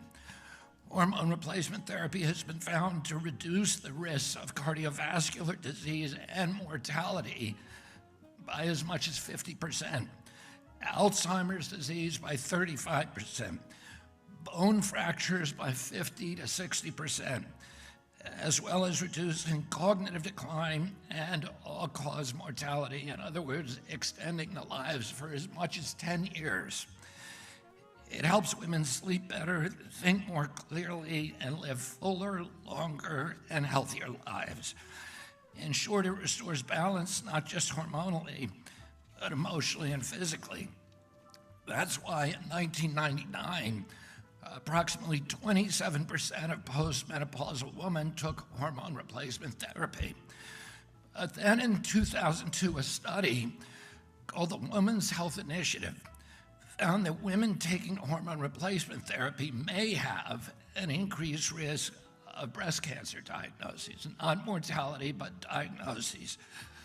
The study was not statistically significant, but it triggered a media frenzy and led to the FDA applying unscientific black box warnings to all hormone replacement therapy products in 2003. The label was designed to frighten women and to silence doctors. It warned of diseases and dangers that the data simply did not support. Bureaucrats at the FDA reacted out of fear, not gold standard science. And instead of correcting the record, the medical establishment doubled down in groupthink. The consequences have been devastating. Since that decision, more than 50 million American women have been scared away from treatments that could have eased their suffering and extended their lives.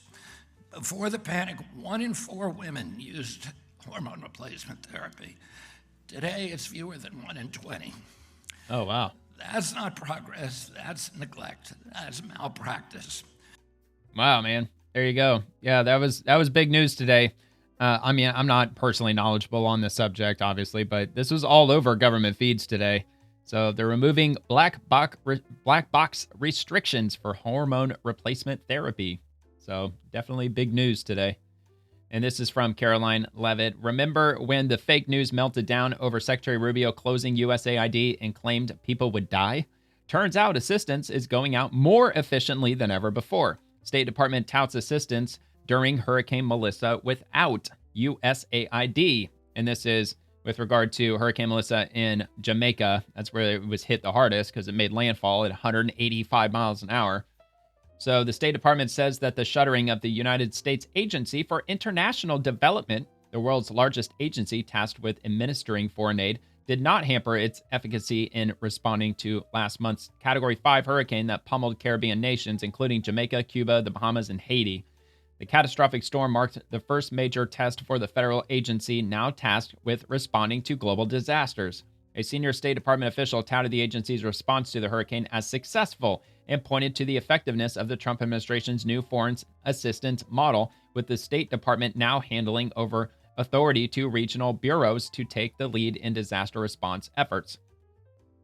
And it goes on to say the agency's response to Hurricane Melissa comes after USAID officially shut down in July after President Trump and the Department of Government Efficiency dismantled the aid agency over what it deemed wasteful spending. The move to shut down USAID and to limit U.S. foreign assistance was widely condemned by humanitarian organizations around the world. Well, yeah, of course, because they're the ones getting these big, giant paychecks, probably 95% of which wasn't even going to the original cause, with some experts warning that the foreign aid cuts could lead to deaths in the thousands, if not millions, in the next decade.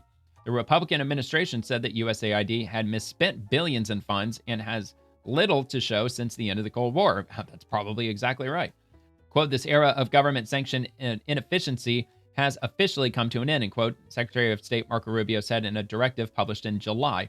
Quote, Americans should not pay taxes to fund failed governments in faraway lands. Moving forward, our assistance will be targeted and time limited, end quote. An image of the disaster from Hurricane Melissa. The senior State Department official said its new model empowers regional bureaus to lead disaster response efforts while streamlining those efforts under a task force that operates at the State Department instead of at a separate outside agency that is otherwise disconnected from broader foreign policy aims. The task force, led out of the Bureau of Western Hemisphere Affairs, worked in tandem with interagency partners, including Southcom and the Department of War, which provided some military assistance in response to Hurricane Melissa. The senior official said the new model not only elevates the role of regional experts, but also allows the State Department to work as a key coordinator across the entire government of the United States. The State Department last week approved $24 million in assistance, including $12 million for Jamaica, $8.5 million for Haiti, $3 million for Cuba, and $500,000 for the Bahamas. And I can only imagine how much that would have been if it was USAID. It'd probably be in the billions. That wouldn't surprise me. But maybe not. Maybe not. All right, moving on to the White House. Let's see. I'll just read it just straight from the source. Donald J. Trump's True Social. All money left over from the $2,000 payments made to low and middle income USA citizens from the massive tariff income pouring into our country from foreign countries, which will be substantial, will be used to substantially pay down national debt. Thank you for your attention to this matter, President DJT. And then I got this from Cindy Hyde-Smith. What an incredible meeting in the Oval Office with President Trump. Not only did we get an investigation into price manipulation by meat packers, but also secured the removal of tariffs on fertilizer. This was a historic meeting for the people in rural America. And this is on WAPT.com. We get this up. So Senator Cindy Hyde-Smith meets with government officials to talk prices and more. Let's see. Oh, it looks like we got a video. Senator Cindy Hyde-Smith here we go. made a trip to the White House to talk about beef. Yeah, she posted this photo to social media, writing that she requested a meeting with President Trump, and other leaders attended the meeting, including Vice President J.D. Vance. Now, Hyde-Smith says not only did the group get an investigation into price manipulation by meat packers, but also secured the removal of tariffs on fertilizer. All right.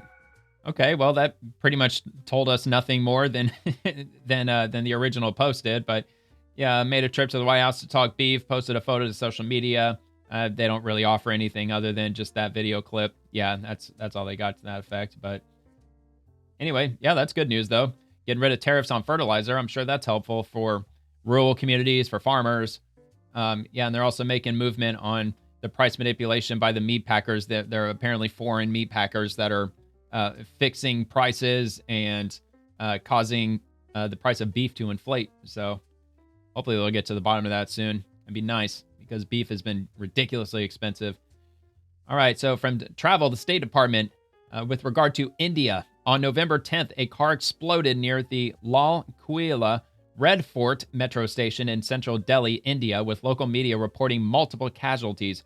While the cause of the explosion is unknown at this time, the government of India has placed several Indian states on high alert. And this is from the usembassy.gov website. So I will link that, of course, in the description below. I did jump over here to YouTube, or I will. Maybe we're already on YouTube, so I might as well use YouTube. So I've got this. Fatalities confirmed by police after blast near Red Fort area of Delhi. Now, there's live feeds that are happening with this right now. Delhi News Live, Delhi Bomb Blast News. So, I mean, it looks horrendous, man. It looks like a huge explosion. Let me see. Where was that? Okay, so here we go. Breaking news now from India. An explosion near the Red Fort metro station in Delhi has killed at least 8 people, according to a spokesperson for the Delhi police. The blast happened at a car parked outside the site and ignited nearby vehicles in a densely populated area. And these are the live pictures we're just getting in at the moment, as you can see. I'm joined now by our reporter, Davina Gupta, who's in Delhi. Davina, what do we know?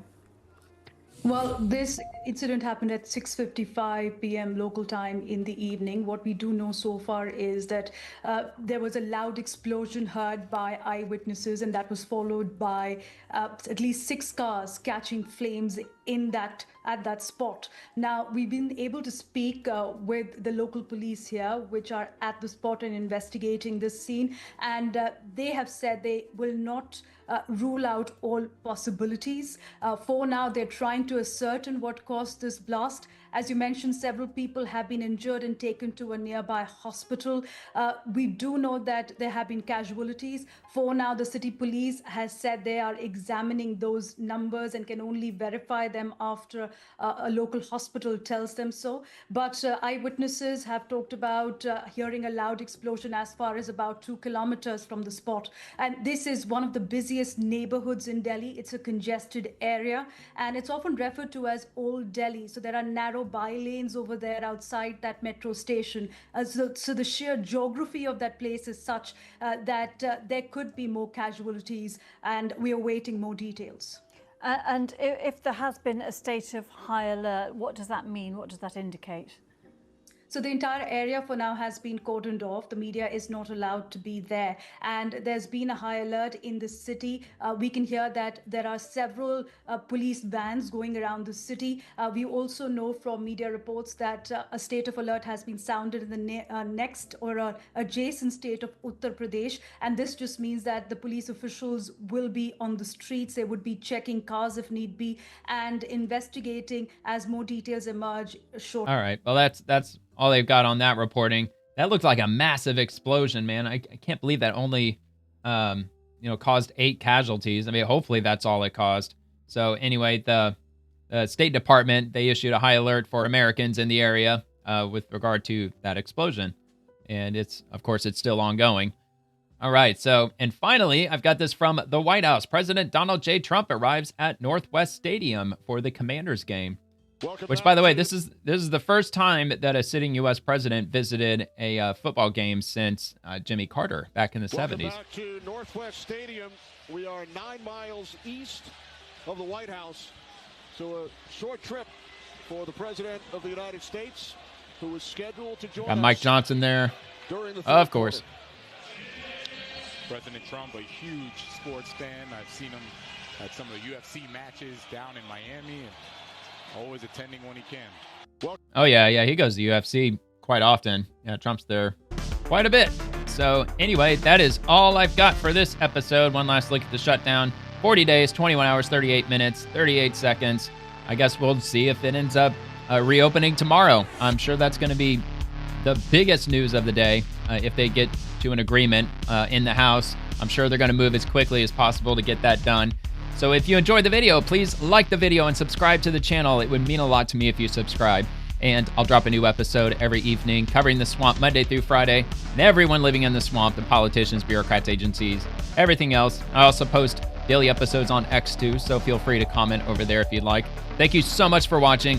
Hope you have a great rest of your night, and God bless America.